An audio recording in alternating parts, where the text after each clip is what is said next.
Haïti est à nouveau dirigé par un gouvernement légitime ratifié par le Parlement. Enex Jean-Charles et son cabinet ministériel ont reçu la bénédiction des deux chambres du Parlement le 24 mars dernier. D'abord au Sénat, l'énoncé de politique générale du Premier ministre a été accepté à l'unanimité par 20 sénateurs présents à la séance. Un peu plus tard, 78 députés ont approuvé le grand oral d'Enex Jean-Charles, alors que 2 se sont abstenus et le représentant d'Aquin a voté contre. Le gouvernement de M. Enex Jean-Charles comporte 16 ministres, dont 3 femmes, pour 18 ministères. C'est ce lundi que le président Jocelyn Privert a donné investiture au nouveau gouvernement au Palais national, en présence de la classe politique, de la société civile et de la communauté internationale, entre autres. Dans son discours, le président Privert a fixé plusieurs axes d'action, dont les principaux sont la poursuite du processus électoral et la nécessité de juguler les problèmes économiques que rencontre le pays actuellement. Je me vois obligé de rappeler que ma présidence provisoire est fondée sur 4 grands axes prioritaires. Premièrement, la formation d'un gouvernement de consensus dont vous êtes le chef de ce gouvernement. La redynamisation du Conseil électoral provisoire, la poursuite du processus électoral entamé en 2015 et, en dernier lieu, la gestion efficace et efficiente de l'administration publique. Mesdames, Messieurs les ministres, vous prenez vos fonctions à un moment crucial de la vie nationale. Je vous remercie tous pour ce sacrifice, car vous vous rendrez rapidement compte qu'il s'agira de vous dévouer corps et âme au service de l'État. Je vous demanderai cependant de bien mesurer l'ampleur de la mission qui vous est confiée. Vous n'aurez pas le luxe du temps de grâce. L'heure est au travail. Dès aujourd'hui, vous devriez vous mettre au travail et trouver les réponses aux nombreux problèmes urgents et prioritaires qui vous interpellent dans un contexte de stricte austérité budgétaire. Les dernières informations tirées du tableau des opérations financières de l'État, disponibles sur le site informatique du ministère de l'Économie et des Finances, témoignent que les ressources collectées sont loin de répondre aux prévisions établies pour cette même période. Le support budgétaire de près de 5 milliards de gourdes que les principaux bailleurs internationaux seraient disposés à apporter au budget national est bloqué par le non-respect de certaines conditionnalités et en particulier la rectification du budget. Votre mission consistera tout d'abord à renforcer l'atmosphère de confiance, à jouer la carte de la transparence, à éviter le gaspillage des maigres ressources disponibles en refusant courageusement de faire des ministères et des directions générales des terrains de chasse gardés des factions politiques. En ce qui concerne la population, vous devrez lui apporter rapidement les services auxquels elle a légitimement droit. Les séquelles des inondations sont encore présentes et alarmantes dans de nombreuses régions du pays. Tout près de nous, des milliers de concitoyennes et de concitoyens sont coupés de leur lieu d'activité quotidienne par l'effondrement d'un pont. Et la sécheresse qui sévit encore dans le pays menace nos récoltes et met en péril la sécurité alimentaire de plus de 5 millions d'Haïtiens et d'Haïtiennes. Mesdames et messieurs, l'accord politique qui m'a permis d'accéder aux plus hautes fonctions de l'État établisse volontairement un calendrier extrêmement serré, devant déboucher sur l'élection par le peuple haïtien d'un président de la République, de plusieurs membres du Parlement et des collectivités territoriales. Ces retards sont accumulés, mais avec de la volonté, avec de l'engagement, nous avançons dans la bonne direction.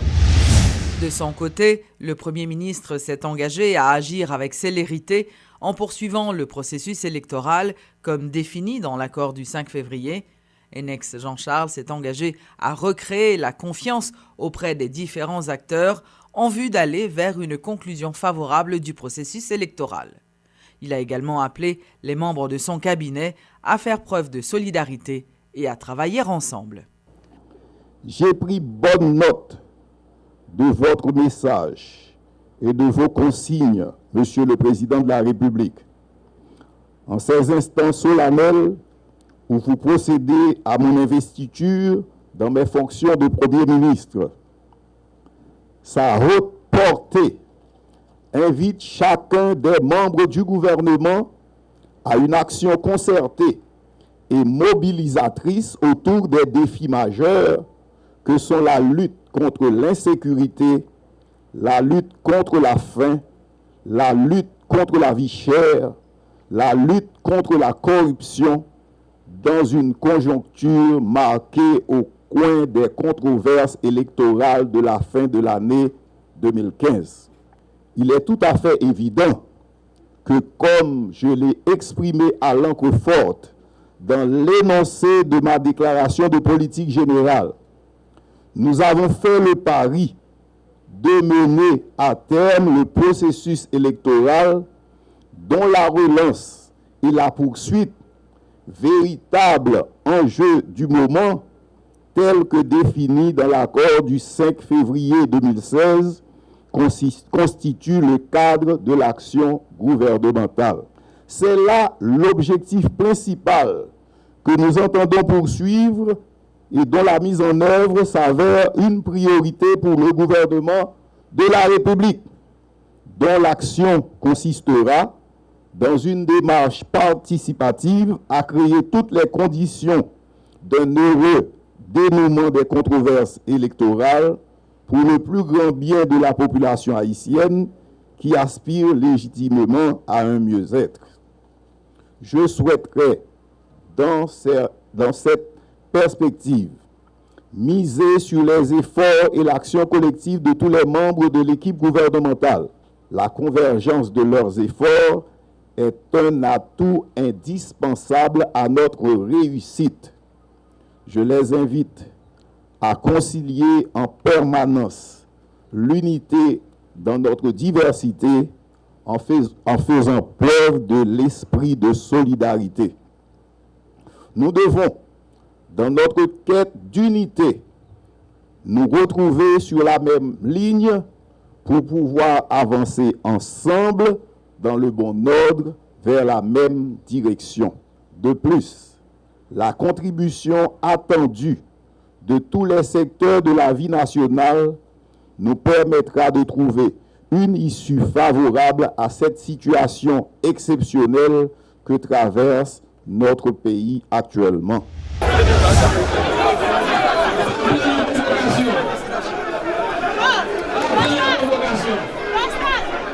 D'un autre côté, à la primature, des individus issus d'organisations populaires ont fortement perturbé la cérémonie d'installation du nouveau Premier ministre. Les différents discours prononcés en la circonstance ont été noyés sous une vague d'injures, d'altercations et de bagarres. Des personnes se réclamant proches du président Privert ont scandé des slogans hostiles au gouvernement sortant, notamment au Premier ministre Evans Paul, tandis qu'un autre groupe a fustigé l'équipe de transition. Entre la réaction des agents de police, la manifestation improvisée des militants et la perturbation des discours officiels, la cérémonie a frôlé la catastrophe. Pour qui ça nous l'a après-midi? Nous l'a justement pour nous dire que l'État, c'est passé, n'a pas passé. Nous chaque fois un petit bout de temps, et nous temps nous faire avec cœur nous faire avec nous faire avec courage nous. Et c'est avec même plaisir pour nous passer maillette là-bas, on l'autre, toujours dans volonté pour servir cause peuple haïtien. Nous faisons Mosso, et Mosso nous fait être significatif, tellement significatif, lui expliquer le fait que nous avons un Parlement qui a la capacité pour lui faire nous sortir d'un impasse pays a été trouvé dans le fin mandat président Martin.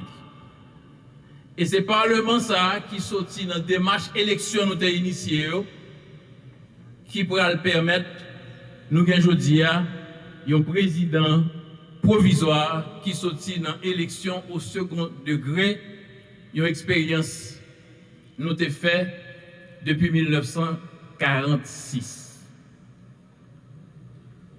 c'est même Parlement ça qui va le permettre nous gagner un Premier ministre qui joigne ratification, déclaration politique générale et qui fait aujourd'hui nous gagnons une autorité qualifiée pour nous remettre clair. J'aime te dire, nous ne pouvons pas mettre clair en bas porte là. Et je dis à moi, j'ai fierté pour nous remettre clair à une personnalité de haut rang, à un monde qui a un pile mérite dans tout ça qu'il fait déjà dans le pays, comme professeur et comme grand fonctionnaire de l'État. Qu'il me soit permis de saluer le départ de mon prédécesseur, son Excellence Monsieur Evans Paul, qui n'aura pas démérité de la patrie. Je vous remercie vivement pour vos bons propos tenus à mon égard et le travail que vous avez accompli à la primature. Je voudrais vous assurer de mes profonds souvenirs de notre collaboration pour avoir eu le privilège de vous assister au premier rang. Mesdames et messieurs, comme vous le savez, vous avez été, à l'issue d'un consensus politique, appelé comme membre de gouvernement que j'ai l'honneur de diriger. Vous avez certainement compris, mesdames et messieurs les ministres, que nous avons un chemin à parcourir ensemble. Je salue chaudement votre présence à mes côtés. Toujours est-il qu'il est de mon devoir de vous rappeler la mission principale de notre gouvernement, dont notre gouvernement est investi. Travailler à la relance et à la poursuite du processus électoral qui constitue le cadre de l'action gouvernementale, comme je l'ai déclaré dans l'énoncé de ma politique générale, qui est avant tout la feuille de route de notre gouvernement.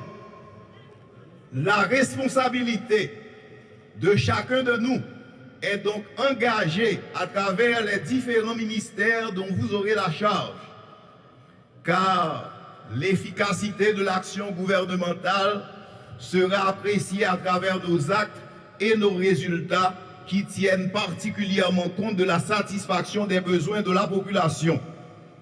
L'accent sera certainement mis sur l'esprit de dialogue et de tolérance, la rigueur, la transparence, la bonne gouvernance, la confiance mutuelle, une vision partagée des responsabilités et surtout la solidarité gouvernementale sur laquelle j'insiste, car l'unité dans la diversité est une exigence du travail collectif. Je compte sur la collaboration pleine et entière de chacun de vous dans l'atteinte des objectifs de cette entreprise collective qu'est le gouvernement de la République. Notons que plusieurs ministres ont été installés dans leurs ministères respectifs dans l'après-midi de la journée de lundi. C'est le cas notamment des ministres de l'Environnement, Dieu seul Simon Dera, de la Justice, Maître Camille Édouard Junior, du Tourisme, Didier Hippolyte, et de la Planification, Maître Aviol Fleurant. La communauté internationale salue l'entrée en fonction du nouveau gouvernement dirigé par Enex Jean-Charles. Présents à sa cérémonie d'investiture au Palais national, les représentants des pays amis d'Haïti ont clairement exprimé leur satisfaction devant la prise de fonction du nouveau cabinet ministériel dont la mission essentielle est la poursuite du processus électoral. Selon ces diplomates, un grand pas a été franchi dans la bonne direction. Ils souhaitent que l'accord du 5 février soit respecté. L'accord fait partie du cadre dans lequel nous devons avancer et c'est le cadre que nous allons suivre dans les jours à venir. Écoutez, l'Union européenne est toujours prête à collaborer, elle l'a démontré tout au long du processus depuis plus de 8 mois et à travers nos programmes d'assistance au pays, on va continuer à le faire bien sûr avec toute notre énergie. Malgré qu'on est en pleine transition. Écoutez, on a un cadre institutionnel qui est là, il faut appliquer le cadre et nous allons mettre notre énergie dans ce sens et soutenir le gouvernement dans cette destination. Vous entendez mettre la main dans la poche pour le second tour des élections, comme vous l'avez fait lors du premier tour? Écoutez, pour l'instant, on n'en est pas là, ça ne fait pas partie. Je crois que le CEP doit prendre une fonction, faire une évaluation de la situation, on verra dans quelles conditions il faut l'avancer ensuite. Mais on sera certainement prêt à assister. Écoutez, on a financé déjà depuis le départ cette opération, on verra quels seront les besoins nouveaux qui émergeront éventuellement.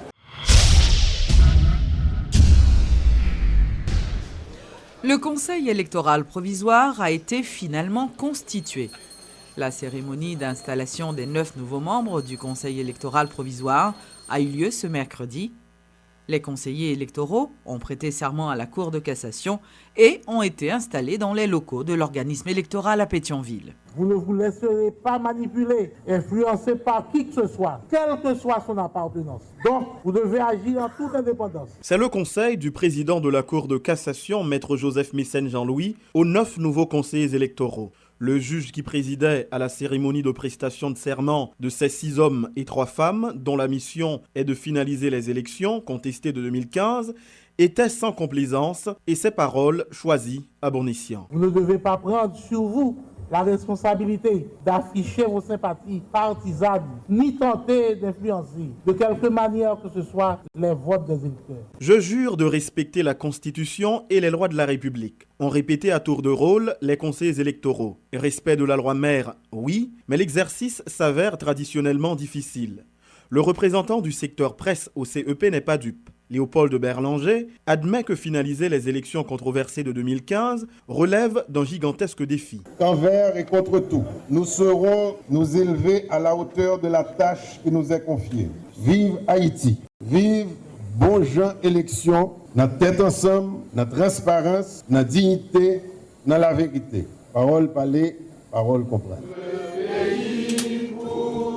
Au local du CEP, à la rue Stéphane Archer à Pétionville, où s'est déroulée la cérémonie d'installation, les brefs discours n'étaient pas différents. Qu'il s'agisse du ministre de la Justice, Camille Edouard Junior, du directeur exécutif du Conseil, Mosler Georges, tous reconnaissent que la finalisation du renouvellement du personnel politique est incontournable cette année. Les hommes et femmes qui portent cette lourde responsabilité semblent s'appliquer en toute âme et conscience. Acte de foi, acte de courage, le représentant de l'Église catholique au CEP, Maître Carlos Hercule, veut réussir là où Pierre-Louis Aupon a échoué. Cette machine à broyer n'aura pas raison de nous si nous acceptons de donner à Haïti ce dont elle a droit pour la bonne santé de notre démocratie, le meilleur de nous-mêmes. Le CEP étant redynamisé, le pays est désormais en mode élection. L'accord du 5 février fixe la tenue du second tour des élections au 24 avril. Seul un calendrier du nouveau conseil dira si oui ou non elles sont possibles à cette date.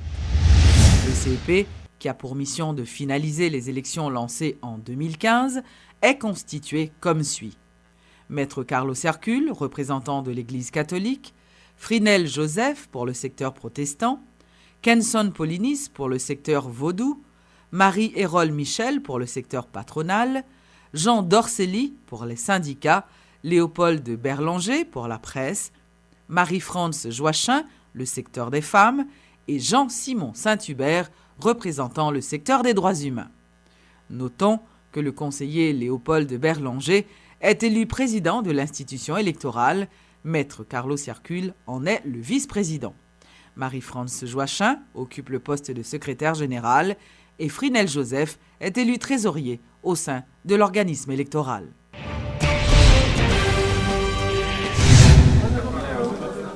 La plateforme Petite Dessalines est très amère contre le président Jocelyn Privert.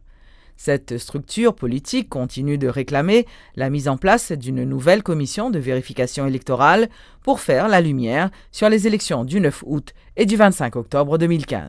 Nous tapons gourmet pour que tu aies gagné une commission de vérification qui met en place, qui pourra faire lumière sur l'élection 9 août à 25 octobre. Et si nous rappelons, pas de l'autre bagaille en de combat ça, commission vérification qui pourra mener annulation élection 27 décembre, annulation date 17 janvier et annulation date 24 janvier. Même bagay ça pral mener nous à départ prématuré Michel Martelly parce qu'elle devait arrêter jusqu'au 14 mai. Et nous songeons qui profondeur bataille ça, nous connaissons qui moun qui t'a mené bataille ça à côté peuple haïtien qui t'a accompagné. Et position nous pas fléchir sous lui. Bataille ça nous pas abandonner. Même gens 2 semaines avant nous t'ai fait annuler l'élection 22 janvier. 24 janvier. Nous t'ai fait annuler et Michel Martelly fait bac pour te mettre clé en bas porte-palais parce que nous avons lancé une semaine de rébellion. Jodi nous dit n'a suivre. Moi crois que li de bonne guerre et li de sagesse pour que le pays a avancé, pour que le pays a rejoint stabilité, pour que gen moins crime, pour que moun yo joine manger, faut que gen un pouvoir qui est élu par peuple haïtien pour 5 ans qui pour diriger le pays. Et bagay ça pas possible. Sans commission de vérification. L'ambassadeur des États-Unis accrédité en Haïti exprime son opposition à la création d'une nouvelle commission de vérification du processus électoral. Peter Mulrin explique que 2 dangers sont à redouter de la mise en place d'une nouvelle commission. D'abord, elle pourrait retarder la tenue du second tour. Ensuite, cette nouvelle commission pourrait être instrumentalisée par des personnalités mal intentionnées. Selon le diplomate américain, les recommandations techniques qui ont été faites par la Commission d'évaluation électorale indépendante devraient être mises en application afin de poursuivre le processus électoral enclenché en 2015. Une autre commission de vérification ne figure pas dans l'accord. Moi, j'y vois 2 dangers avec une telle commission. D'abord que ça risque de faire traîner encore le processus. Le deuxième danger, pour moi, c'est qu'une telle commission pourrait être instrumentalisée pour poursuivre un agenda politique. Et il faut dire que nous avons tous entendu des gens qui ont déjà des idées spécifiques de ce que les résultats devraient être d'une telle commission. Alors, s'il faut avoir une commission de vérification, d'après moi, une vérification, c'est quelque chose de technique, une analyse technique et neutre des résultats du scrutin qui a déjà eu lieu et selon les règles en place. Alors, une telle vérification qui est technique, bon, d'accord, s'il le faut. Nous considérons que les recommandations déjà faites par la première commission devraient être mises en œuvre. Notre position est que l'accord du 5 février était clé pour éviter justement une vraie crise politique, un vide politique le 7 février. Et pour nous, l'accord du 5 février est la feuille de route pour la continuité de la gouvernance et pour la poursuite des élections qui sont en cours, les élections de 2015. Alors, nous considérons que les éléments et l'esprit de l'accord sont toujours valables et nous attendons avec impatience de voir la mise en œuvre de cet accord. Donc les États-Unis ne supportent pas l'idée qu'il y ait un nouvel accord jusque-là? On n'en voit pas le besoin parce que nous pensons que Haïti ne peut plus se permettre de continuer de ce sens-là. Et j'ai bien peur que tant qu'il n'y aura pas les élections achevées, ça va continuer comme ça. Et les autres défis n'auront pas l'attention qu'ils méritent. Alors, il y a eu la commission indépendante qui a fait des recommandations techniques et nous demandons au CEP justement de mettre en œuvre les recommandations techniques de cette commission qui a déjà eu lieu pour faciliter, pour renforcer la confiance du peuple dans les élections. Il est vrai que nous considérons que d'avoir des élections crédibles, c'est très important.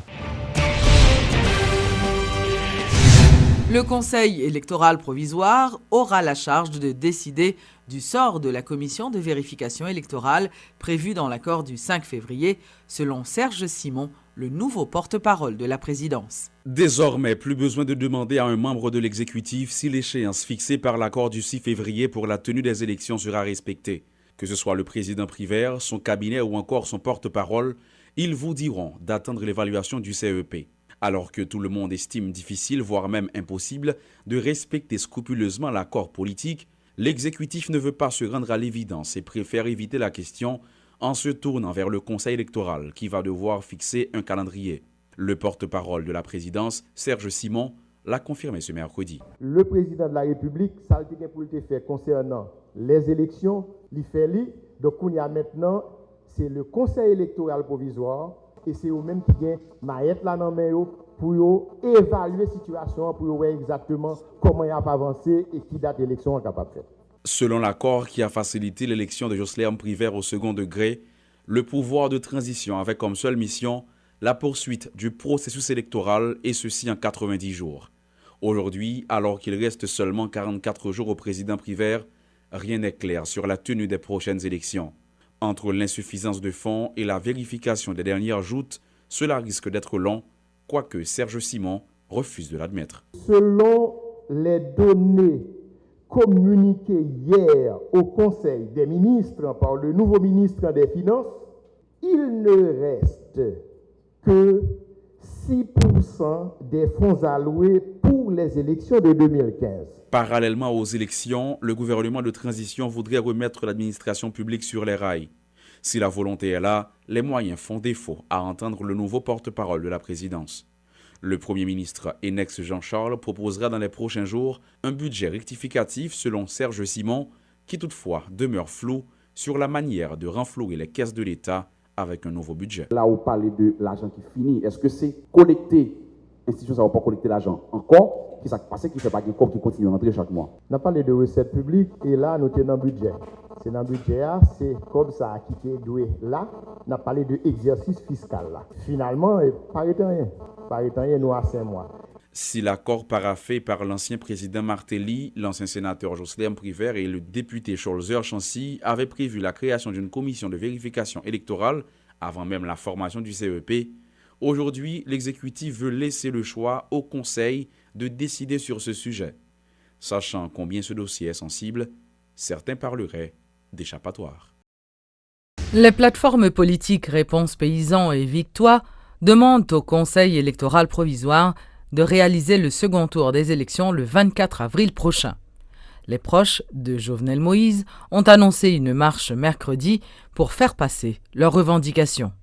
24 avril, normalement, Conseil électoral là, aujourd'hui, Conseil électoral là pour dégager le Koumet Jean-Jacques pour élection en fait, pour accord respecter Jean que M. Privert était consul, il était signé et le bénéficier. L'accord du 6 février 2016 doit appliquer dans son intégralité. Il était commencé avec M. Privert comme président. M. Privert perd du temps, il n'a pas respecté les normes pour le doter Premier ministre. Pays a un Premier ministre, même semaine, il prend pouvoir là. Jodi a si gen retard, c'est M. Privert qui connaît qui ça le faire. Mais M. Privert connaît en droit qu'elle n'est pas capable de bénéficier de propres erreurs. Nous ne pas prendre pour lui, nous pour aller vers les élections. C'est le peuple qui tape un nouveau conseil électoral là, comme lui investit dans la fonction, bureau est étalé, nous-mêmes n'attendons le calendrier électoral pour aller l'élection 24 avril. C'est ça n'attend. Yo gon lettre yo pral porter pour conseil électoral là pour demander yo pressé pour faire suivi à processus électoral là qui était initié déjà en 2015 là. La Confédération nationale des vaudouisans haïtiens déplore sa mise à l'écart par les autorités dirigeantes. La Mambo, Evonie Georges-Auguste, lors d'une conférence de presse, a lancé ce vendredi une mise en garde donc au président provisoire Jocelyn Privert ainsi qu'au Premier ministre Enex Jean-Charles. D'ailleurs, un sit-in se tiendra au Champ de Mars lundi prochain à l'occasion des 13 ans de la reconnaissance du vaudou en tant que religion. Le Parlement a un gros rôle pour jouer là et le président Privert va montrer que le songe, c'est petit. Yon paysan, li se petit lakou et li pral aider vaudou à traverser 13e l'année ça en bien. Parce que nous pas aimer Jean la gouverner, gouvernance tikoulout ça nous pas prendre la main. Nous parer pour nous goumer avec gouvernement ça. Si vous comprenez, vous ka mette vaudou à dehors. Parce que ça nous accompli pendant 13 ans sont acquis que lui. Sont acquis. Nous goumer en pile pour nous gagner. C'est pas comme ça qu'on fait nous cadeau. Le président Aristide te prend arrêté parce que nous te bon côté, nous te goumé avec contre l'autre monde et contre ennemi peuple là.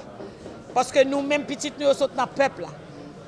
Tout l'autre président Vinchita qui font bagaille pour vaudou, c'est parce que nous-mêmes nous exprimer bonne foi nous dans bonne marche pays.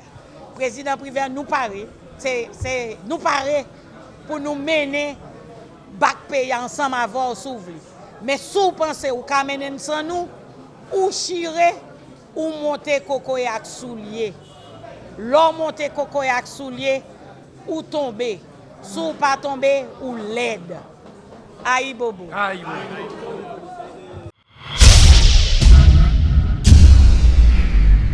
Ce 29 mars ramène le 29e anniversaire de la Constitution de 1987. Plusieurs activités ont été organisées par différents secteurs pour marquer cette date. Certaines instances en ont profité pour lancer des réflexions sur l'avenir de la loi mère en tenant compte de ses faiblesses. C'est notamment le cas du barreau de Port-au-Prince qui a réalisé une conférence débat avec entre autres la participation de Maître Montferrier d'Orval, Maître Léon Saint-Louis et le professeur Hérold Toussaint. Une nouvelle loi mère est nécessaire, selon les parlementaires, qui tirent un bilan accablant de l'application de la Constitution de 1987, toujours en vigueur. À l'occasion des 29 ans de la loi fondamentale du pays, ce 29 mars, les sénateurs et députés de la 50e législature ont dénoncé sa violation quotidienne par les dirigeants eux-mêmes. Si cette Constitution contient des acquis démocratiques à pérenniser jalousement, cette dernière n'a jamais pu être mise au service de la majorité qui l'a instituée après la dictature des Duvalier, regrettent les élus. Ils évoquent ainsi la nécessité d'un nouvel amendement ou une promulgation d'une constitution plus adaptée aux réalités du pays. Alors, il faut que nous récupérions les acquis de la Constitution de 1987. C'est sûr et certain, toute constitution, pas qu'une constitution stable, parce que le monde a évolué, le pays a évolué. Il faut que nous actualiser loyaux par rapport à la société a évolué. C'est ça que fait l'amendement, prévoit l'amendement. Et l'amendement, ça, dans la fin de législature, ça extrêmement urgent pour que les paysans, section communale, récupèrent acquis la Constitution 87 là. Ça veut dire que aujourd'hui, est-ce qu'on est capable de constitution comme tout autant pas l'autre constitution qui remplaçait ça qui existait, nous devons continuer à parler de constitution. Mais de fait, la constitution, ce n'est pas ça que là dans nous tenter d'amender les boycotter. C'est que nous n'avons pas de référence, effectivement.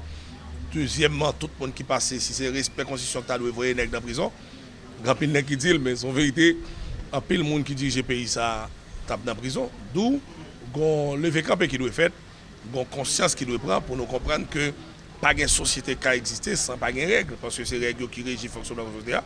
De nous-mêmes, qui dans l'État particulièrement, font tendre, parler avec les gens, connaître qui ça qui coutume, c'est eux qui doivent une règle, pour nous sûr, non seulement nous faisons une bonne constitution, que les gens sont capables d'appliquer, mais la constitution est trop rigide, tout.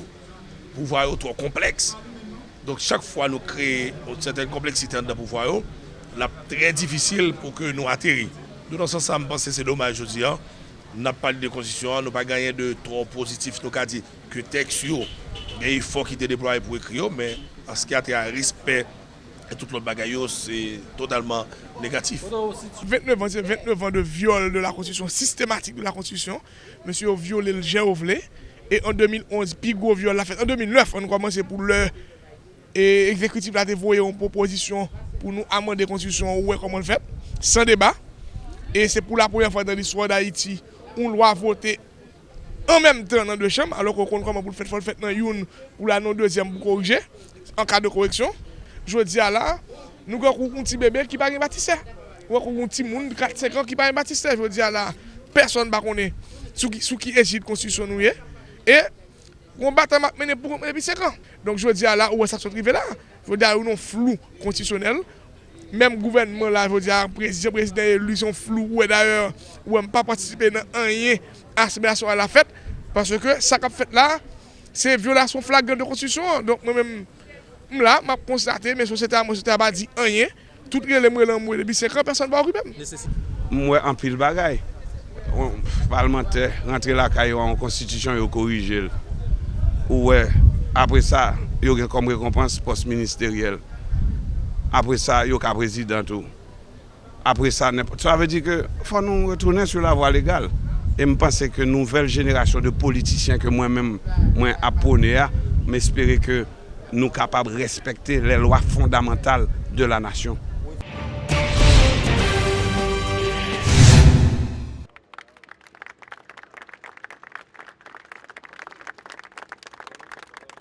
La place Hugo Chavez a été inaugurée ce jeudi. Elle se situe non loin de l'aéroport Toussaint-Louverture.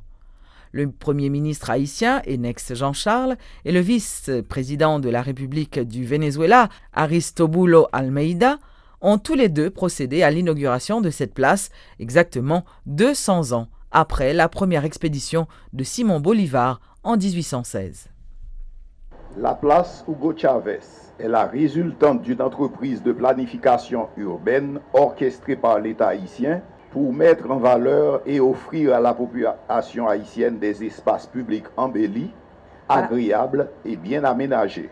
L'État haïtien, dans le cadre de sa politique de rénovation urbaine, a privilégié les infrastructures qui facilitent le renforcement des liens sociaux et la communion entre les membres de la population.